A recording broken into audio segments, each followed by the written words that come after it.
Thank you for clicking on the video. Welcome back to the channel. So by now, if you have Prime or somebody's Prime login, then hopefully by now you've watched Divorce in Black, Tyler Perry's latest movie. And so we're here to talk about it. We're not gonna do a recap / review. I'm not going beat by beat or anything like that, but I did take a few notes. Like, there were a few little things that I wanted to, or should I say, that brought me to chorus. First things first. I always have an affinity for Tyler Perry, only because he has helped so many black actors. So many black actors, especially the ones that kind of have gotten forgotten, or we kind of, they're not getting booked at doing as many roles or anything like that. And we can always count on Tyler to hire the people, our people. And so for that, I always stand. I always do, because Megan Good, she expressed that Tyler was probably the first person to pay her what she's worth, and that's commendable. And I feel like he does that with most of the actors that are household names that have kind of like fizzled out. He like gives them some type of like resurgence in their career, paying them what they're worth, putting them in film after film after film. It's great. I love it. I really do. Now, wait, am I finished with my pros? Before I really like go in. So we stand the fact that he hires black actors. That's a pro.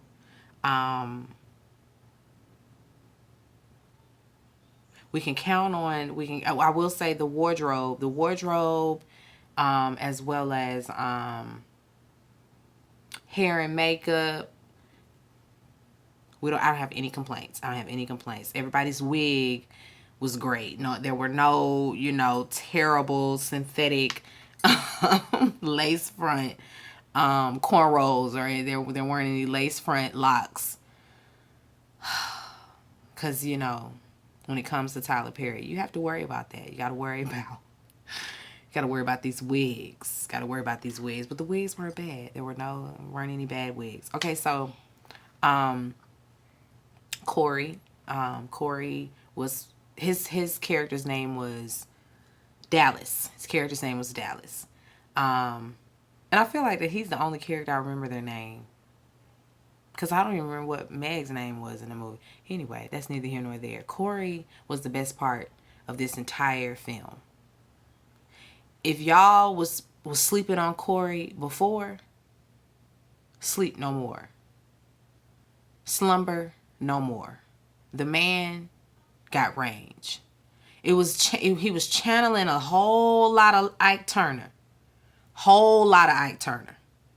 But it was still very believable. I didn't, how some people are acting and it's like, you're acting. I believed that he was crazy as hell. I believed that he was abusive. I believed that he was unhinged. I believed it. 100%. Now, Meg, on the other hand, I don't believe her. I didn't believe her. And how everybody has their think pieces. I saw someone speak to the fact that when it comes to the writing, Tyler doesn't leave his actors much to work with in the writing. Like, it's so one-dimensional that there's only so much they can do with it. The lines in general, they lack depth, and so that too creates a very A, B, C, D, E, F, G kind of scene. I don't know. I can't really put my finger on it, but the actor in me really cringes at Tyler's writing, because it's so basic and one-dimensional. Even with like their with dialogue and when people are in conversation with one another, it's just one word. Like what? I don't know what it is, but it drags.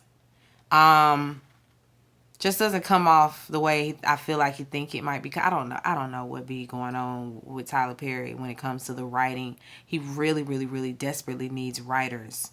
Desperately. You need other perspectives, other ideas. You need some more creativity. You need somebody that's gonna be, write a little bit more eloquent, and not so elementary.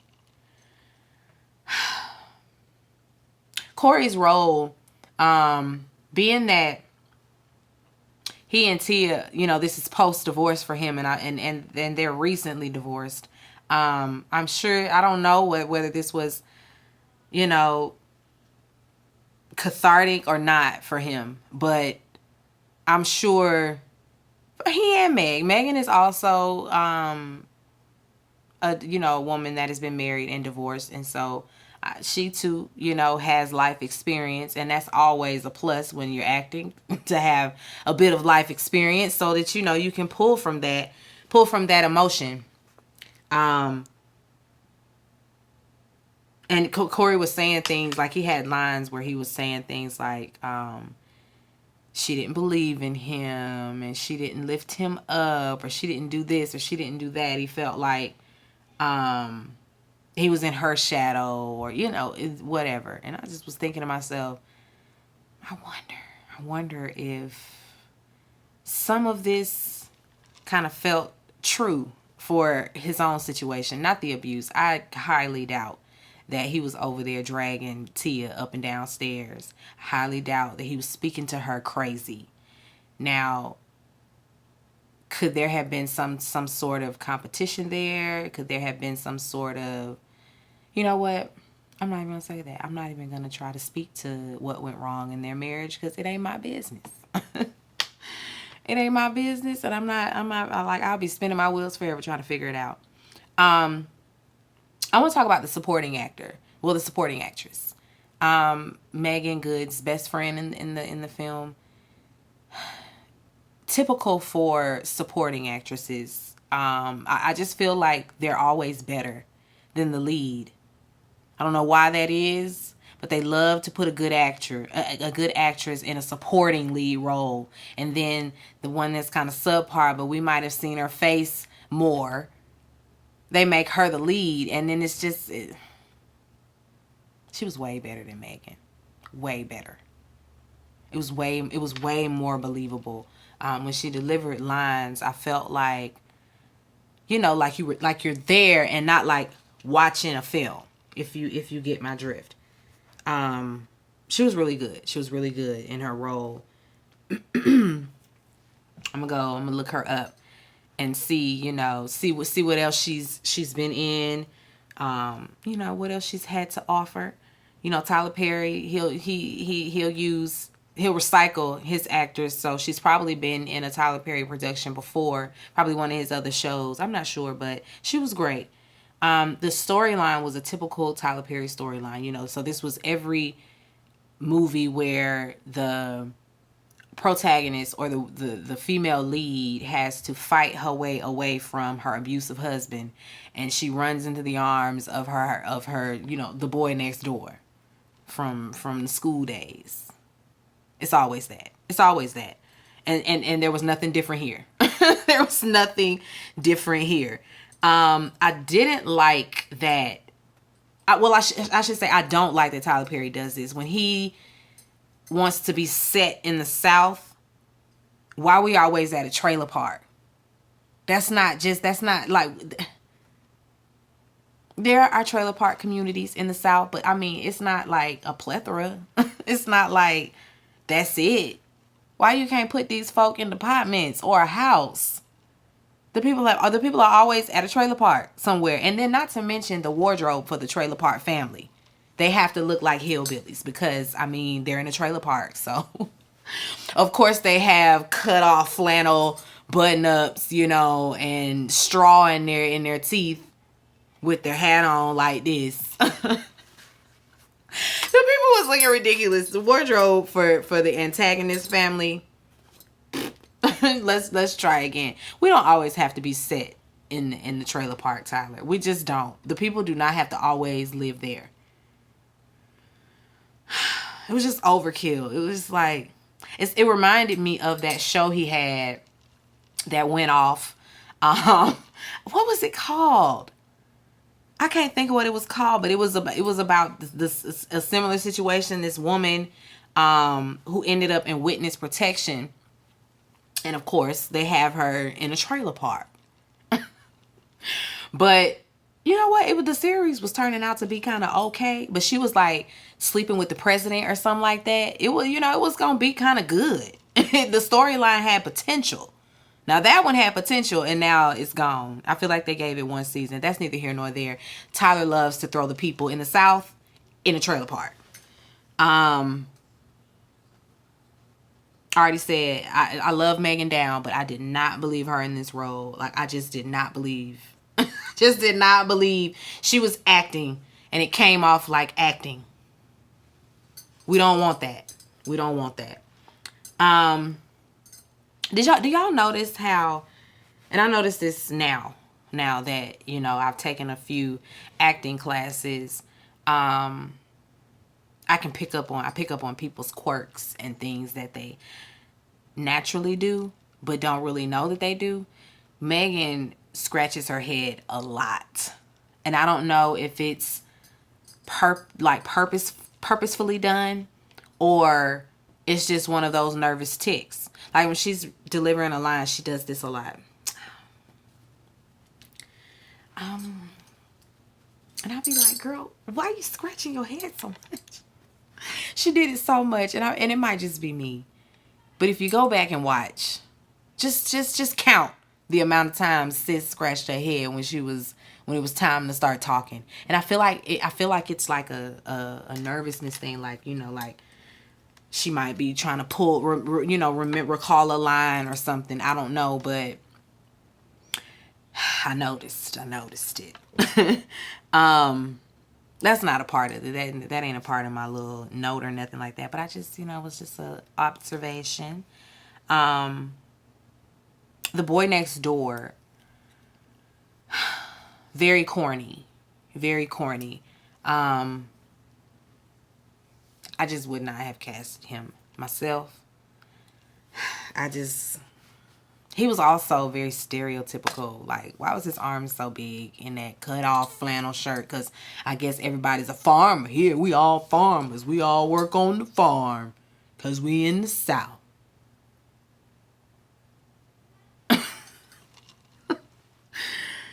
But he was corny. Of course, he's recently divorced. Of course. So it's just so convenient that he ain't got nobody. He's a single dad. It's always that. It's always that. I did like the fact that we got to see Megan and Debbie on screen together as mother and daughter, just like we did back in the day when they were mother and daughter on Eve's Bayou. So, we, just a little nugget there. I'm sure the reunion was, a time.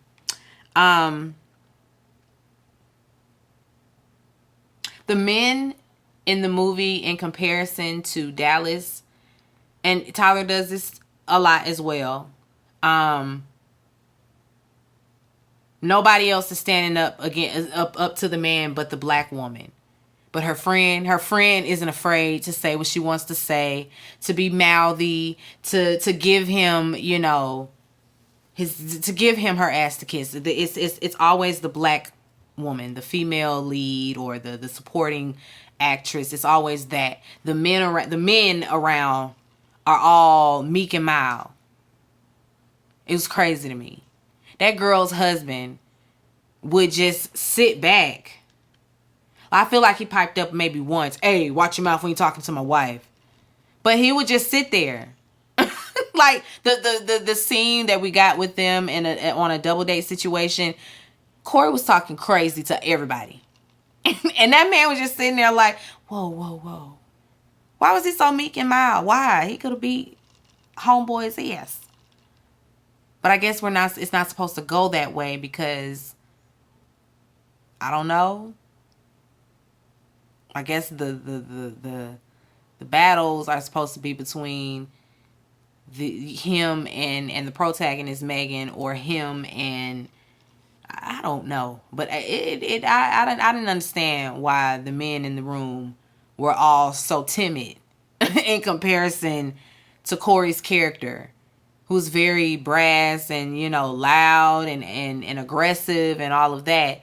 And so another man wouldn't approach it. But by now, he would have got his ass whooped. And yet it went on through the whole movie until the very end. And then finally, friend want to say something. Tyler, he's a crafty one. He's a crafty one. The imagery is always just, okay, Tyler. This is why people say it's like a minstrel show. It really is. So a lot of the times, it really is. I'm going to rate the movie a 5 out of 10. Like I said, I have an affinity for Tyler Perry, so I'm going to always support him. I'm going to support his movies, television shows, all that. We're going to support Tyler Perry in this house. But I really want him to get some writers. And I know he don't care about us wanting the writers. He does not care that we want him to get a writing team. He ain't getting one. And I guess we should just stop asking. But wishful thinking. I really, really want. We're begging, Tyler. We're begging. Hire the writing team, please. Please. Listen, I volunteer as tribute. I volunteer as tribute to write on the writing team. Please and thank you. Gosh. My last note says, wigs weren't too shabby. There weren't any ridiculous wigs for the men. No lace front cornrows or lace locks. Bless the Lord. I'll be cracking myself up. That's really all I had for the movie, because I'm not going beat by beat or anything like that. It was an enjoyable watch, for what it was. This opening scene, this funeral scene, I don't want to really spoil it for those who haven't watched it, but that opening scene was very much. Sometimes we just take it too far, to where it's just like, really, you trying to make a spectacle out of us, or what? What the fuck going on? What the fuck? Anyway, I enjoyed the movie, so don't make no mistake about it. I know I have my critiques, and I'm mainly very critical I'm mainly very critical of the acting, the writing, the fine details. But I really felt like the movie, encompasses every last movie he's made like this, like Acrimony, or Diary of a Mad Black Woman, or what was the other family, any other movies where the women had to lead their abusive spouse. He wrapped it up in one sweep and gave us this. But I'll be glad when the story does not involve this, struggle love. We so tired, Tyler. We so tired. We're so tired. I want, do a thriller. Write us a good horror film. I'm ready for spooky season anyway. I be so ready to watch a horror film. Okay, a good thriller, a good spooky. Good spook. I love a good spook. So Tyler, going on, dabble in the thriller films and the horror. Dabble in that for a while, because we tired of this here story. This one has been done and done and done. And we're done. Anyway, that's it. I ain't going to ramble on too long. It's a good little 20 minutes something. I need to get off of here and watch Huntsville. When they going to go on a break? God damn. Power Book done went on a break. Thank God, because I was like, I'm tired. I'm tired here too. Tired here too. But we're on a little break on Power Book, and they'll be back in September. Huntsville still rolling. You know it's the episode waiting on me. I need to go on and watch it and get it reviewed. Anyway, be sure to rate, comment, and subscribe to the channel. It's Call Me Busby, and I'll chat with you later. Peace and light.